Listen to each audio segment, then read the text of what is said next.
Hi, and welcome to Reseller Chris. Today we're going to be going through how to improve the range and efficiency of a Tesla Model Y.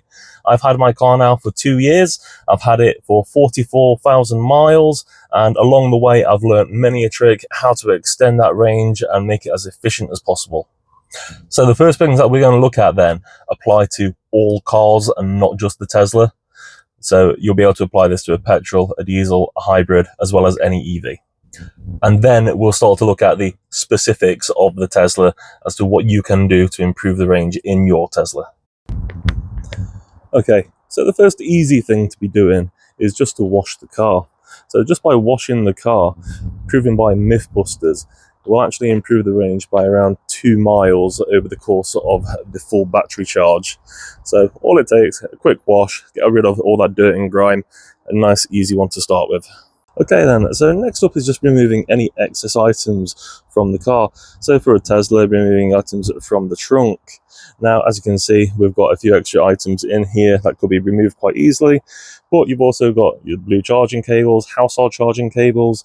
If you're not needing to use these on a daily basis, these could be removed quite easily. Now, the same applies for the trunk of the car. Now, with mine, I've actually removed the flooring on both parts of it to actually allow for a much deeper rear trunk or boot, and I've removed the parcel shelf. So all of that does add up to quite a little bit of extra weight carried in the car. Then as we go into the rest of the car, so we've got the pockets within the doors, we've got the pockets at the back of the seats, we've got everything down the back seat and on the floor. All of that could be removed. And then as we go to the front, again, we've got the pockets down the side of the door, we've got the center console unit, we've got the extra space down there, and we've got the space over there. So there's plenty of spaces where there could be extra things being carried in the car, where you could actually remove the weight. Also, depending on the extremes that you do want to go to, you could also remove the carpets from the car, and also just give it a good clean out. That'll take away a little bit more as well. Okay then, so let's talk about tyres and wheels. So the wheels provided by Tesla, the aero covers, are the most efficient. They do tend to provide anywhere between 20 to 30 additional miles of range over the alloys. Now the wheels, this is completely up to you. You can either stick with what is provided by Tesla. So this originally came with Hankook tyres. I've changed it over to Continental. These do have an A rating efficiency. So it's up to you if you want to change them over, but have a look around and see what additional tyres can be used on the Tesla. Okay, so let's talk about car tyre pressures. So all we need to do to access tyre pressures on the Tesla is go to the car icon on the right hand side of the screen and then go into service. This will bring up the tyre pressures. Now, Tesla do recommend a tyre pressure of 42 psi around the car. Now, obviously, this is going to change with the changing temperatures, the weather. You'll get any kind of difference between 5 to 7 psi as I've found with my tyres, and this will go up and down throughout the year. Now then, to increase the range of your Tesla, or any car for this matter, you can increase the pressures of the tyres beyond the manufacturer's recommended. Now, this will potentially increase your range a good few miles.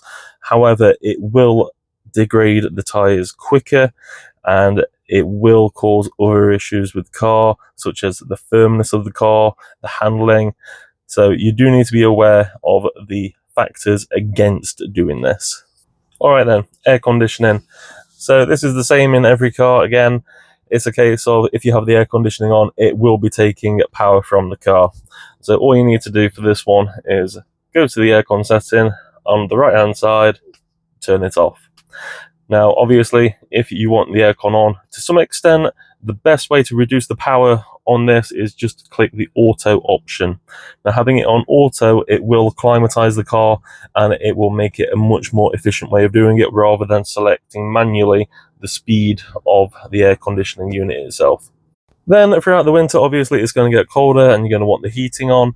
So in this instance, it's entirely up to you again, either turning off the heating itself or you find an alternative approach. So instead of having the heating on, just have the heated seats on. So the heated seats, if there's only one of you in the car, will be much more efficient than trying to heat the entire car. Alternatively, if you're like myself and you have a driveway which is facing south, then all you need to do is place your car facing south, and in the sunlight it will get a lot warmer. Okay, let's talk about acceleration then. So within a Tesla, we've got the option to change the rate of acceleration of the car. So the car will have come with standard out of the factory, so we can change this from standard to chill. All you need to do is go into the car settings, go into dynamics, and then change acceleration from standard to chill. Now, additionally, for braking and the regenerative system of the car, all we need to do is make sure that it is on hold. So hold will stop the car significantly quicker without having to apply the brake pedal. Now, obviously, in an emergency situation, please do apply the brake pedal. However, if you can give yourself a good distance between yourself and the car up ahead, there's no need to apply the brake, and the car will do regenerative braking where possible.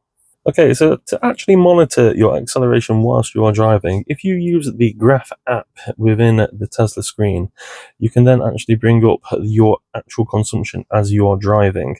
Now, this will bring up a up-to-date projected chart of your range. Now, this will be obviously impacted by your driving style, but you can watch this in real time to actually monitor how you are driving.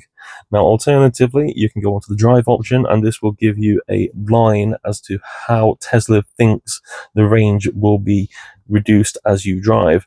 So I tend to use this one a little bit more because I think it gives you that better prediction on the vehicle consumption. Okay, so to monitor the regen braking, all we need to do is look on this side of the screen.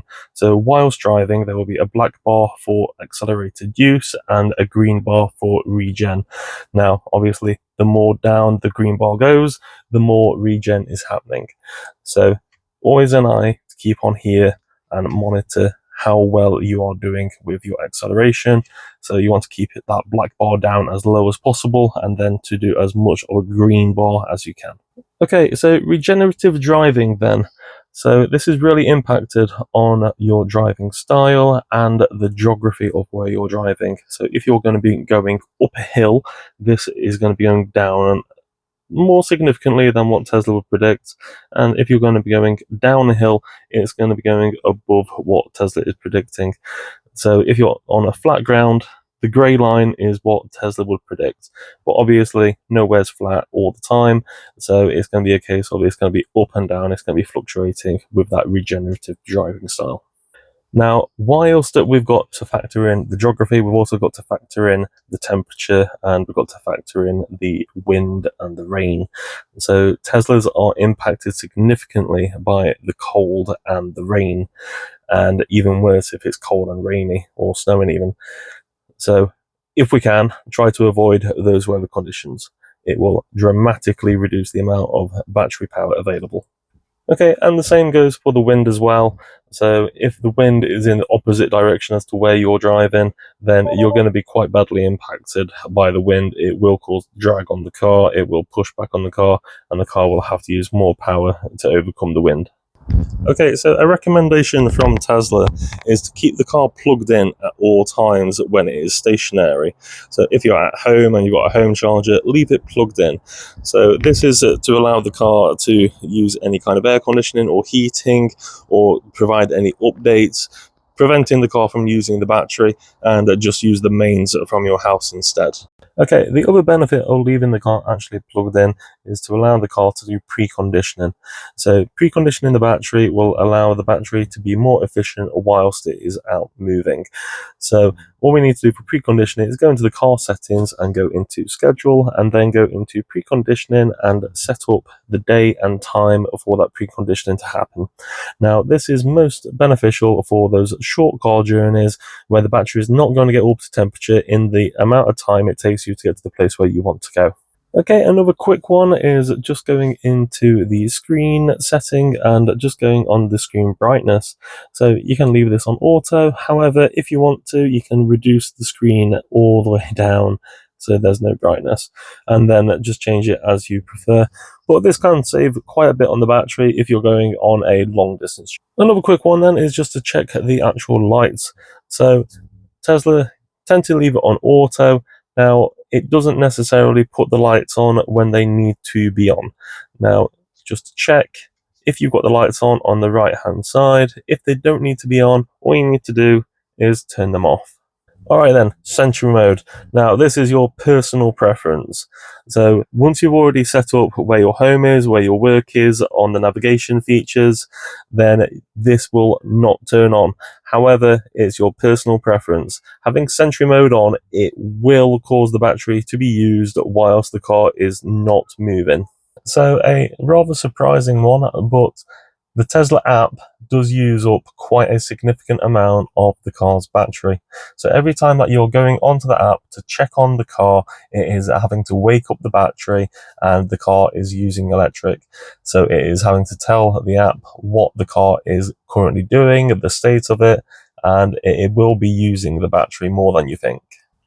Now, the biggest one for me personally is people's personal driving habits. So if you're someone who is a speeder, who's going to go above those speed limits, then you're going to see a noticeable decrease in your battery performance and your overall range. So by sticking to the speed limits and staying under the speed limits, you'll be able to achieve those Tesla achievable ranges. Okay, then last one from myself. It's a case of wheel alignment. Tesla does not have a servicing plan where you've got to take your car in for an annual service. This could mean that wheel alignment is going unchecked. Now, if you've not had your car checked in some time and you've not had your tyres replaced, it might be worth getting them checked. So wheel alignment issues can be caused by potholes, going over speed bumps too fast, and causing the tyres and the wheels to go out of alignment. Now, this can have overall impact on your range. So thank you for dropping by today. If you like the content, we have more Tesla Model Y content just over here. So thank you for dropping by today. I hope it has been helpful to you. I will be dropping more Tesla content in the future. So in the meantime, please do like, subscribe and leave a comment, and we'll see you again in the near future. Thank you. Goodbye.